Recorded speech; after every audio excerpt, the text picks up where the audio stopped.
आज मी आजीच्या अगदी पारंपरिक पद्धतीने ही डिंकाची गुळपापडी तयार केली आहे. बघा ना, काय मस्त खुसखुशीत म्हणतात ना, अगदी तोंडात टाकताच विरघळणारी तशी तयार झालेली आहे. यामध्ये गव्हाचं पीठ, गूळ आणि इतरही काही साहित्य घातलं आहे, ज्यामुळे थंडीसाठी ही गुळपापडी अतिशय ऊर्जादायक आहे. आपल्या घरातीलच साहित्यामध्ये ही गुळपापडी अगदी साध्या सोप्या पद्धतीने अचूक प्रमाणात कशी करता येईल हे पाहणार आहोत. पण घरातीलच काही साहित्य घेतलेलं आहे आणि त्यापैकी हे मी 1 वाटी इतके ड्रायफ्रुट्स घेतलेले आहेत. ड्रायफ्रुट्स नसतील तर मग मात्र तुम्ही भोपळ्याच्या बिया, सूर्यफुलाच्या बिया असं वापरलं तरीही चालेल. त्यानंतर 1 वाटी हा सुक्या खोबऱ्याचा कीस घेतलेला आहे.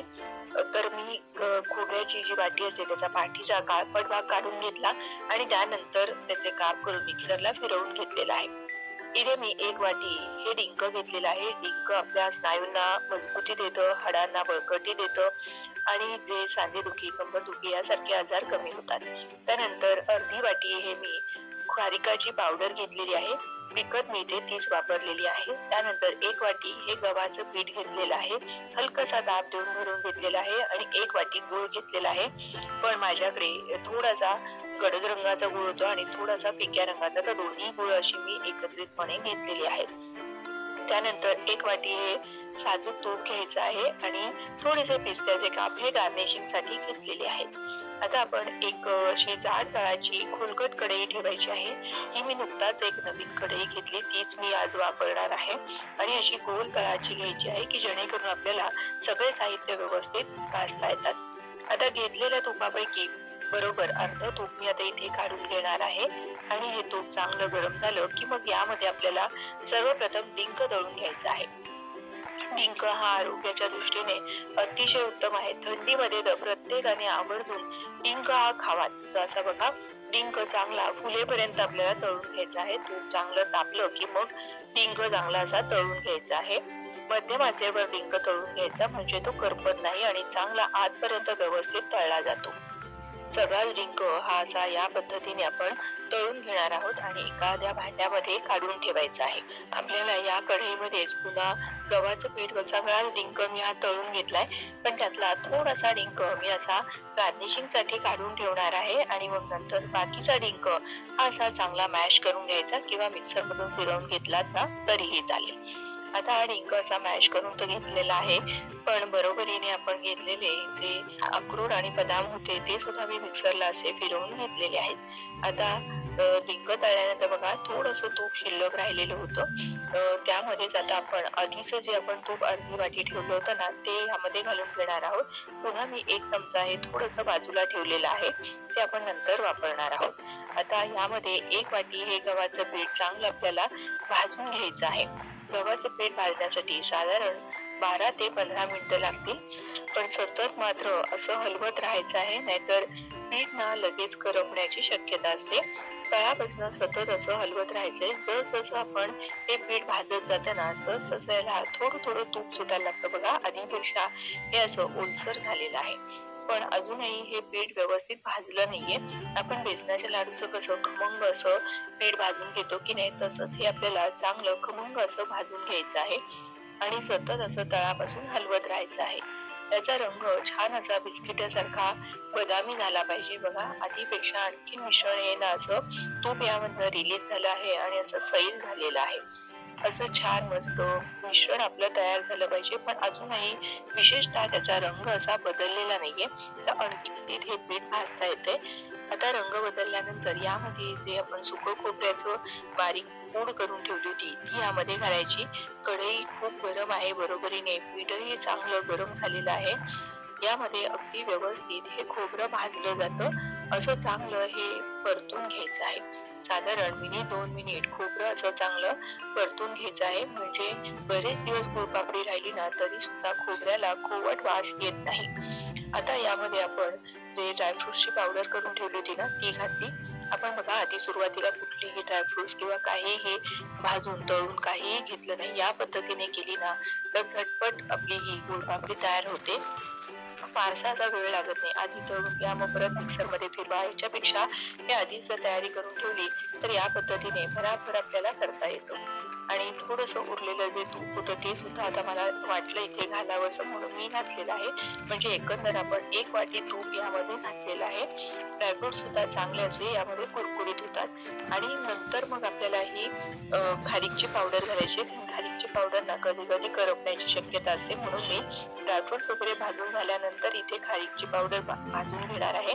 फक्त मिनिटभर भाजायची, फार वेळ खारीकची पावडर भाजण्याची गरज नाही. आता आपण जो मॅश करून ठेवलेला डिंक आहे ना तो घालायचा आहे. डिंकामध्ये खरं तर ना बरंचसं तूप आहे, ते सुद्धा यामध्ये ना उष्णतेने असं छान मिसळलं जातं आणि ना त्या गुळपापडीला चांगलं असं बाइंडिंग येतं. त्यामुळे एकसारखं सगळीकडे डिंक असा मिसळून घ्यायचा आहे. आता मात्र गॅस आपल्याला बंद करायचा आहे आणि ते उलटण्याला लागलेलं सगळं मी असं मिश्रण काढून घेतलं. त्यानंतर यामध्ये 1 चमचा सुंठ पावडर घालून घ्यायची आणि आपण हा बारीक चिरून ठेवलेला जो गूळ आहे ना तो सगळा आपल्याला यामध्ये घालून घ्यायचा आहे. गॅस आपण बंद केलेला आहे आणि हे तळापासून आता चांगलं हलवून घ्यायचं. कढई बरीच गरम आहे, मिश्रणही बरंचसं गरम आहे. या उष्णतेमध्ये ना गूळ अगदी बराबर विरघळला जातो आणि त्याला ना गुळपापडीला एक चांगलं बाइंडिंग येतो. अजिबात आपल्याला पाक वगैरे काहीही करण्याची गरज लागत नाही. आणि बऱ्याचदा आपण डिंकाचे लाडू वगैरे तयार करतो, पण त्याला वळण्यासाठी बराचसा वेळ लागतो, मिश्रण कोरडं होतं. म्हणून मला ही गुळपापडीची पद्धत खूप आवडते आणि एक वडी जरी खाल्ली तरी ही आरोग्याला उत्तम. आता बघा हे मिश्रण चांगलं असं एकजीव मी करून घेतलेलं आहे. लगेच हे तयार मिश्रण एखाद्या ताटामध्ये असं आपल्याला काढून घ्यायचं आहे. इथे मी एका ट्रेला थोडंसं बटर पेपर लावून घेतलेलं आहे आणि बटर पेपर नसेल तर ताटाला तूप लावून घेतलं ना तरीही चालेल किंवा ट्रेला असं तूप लावून घेतलं ना तरीही चालेल. आता लगेच हे मिश्रण आहे ना भराभर असं पसरवून घ्यायचं आहे. आणि या झाऱ्याने व्यवस्थित पसरवता येणार नाही म्हणून ना मी इथे स्पॅच्युलाचा वापर केला आहे किंवा एखाद्या वाटीच्या तळाला सुद्धा थोडंसं तूप लावून त्याच्याने सुद्धा सगळं मिश्रण सपाट करून घेतलं ना तरीही चालेल. बघा एकसारखं सगळं हे मिश्रण तयार करून घेतलेलं आहे. आता याला ना असे आपण गरम असतानाच ना लगेच आपण कट लावून घ्यायचे आहेत.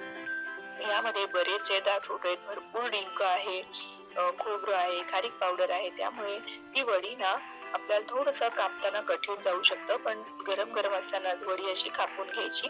त्यानंतर आपण जे सुरुवातीला डिंक बाजूला ठेवलं होतं ना तो यावर मी असा गार्निशिंग म्हणून घालणार आहे.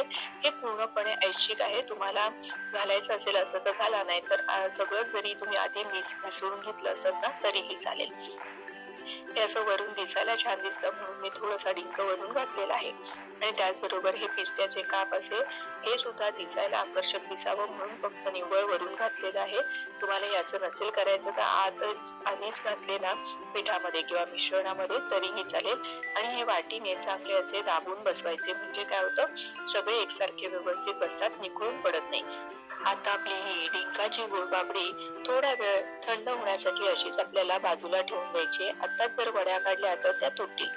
बघा पूर्णतः रूम टेम्परेचरला आलं. साधारण अर्धा तासामध्ये ही डिंकाची गुळपापडी सहज अशी थंड होते. आता ही अशी मी काढून घेत आहे.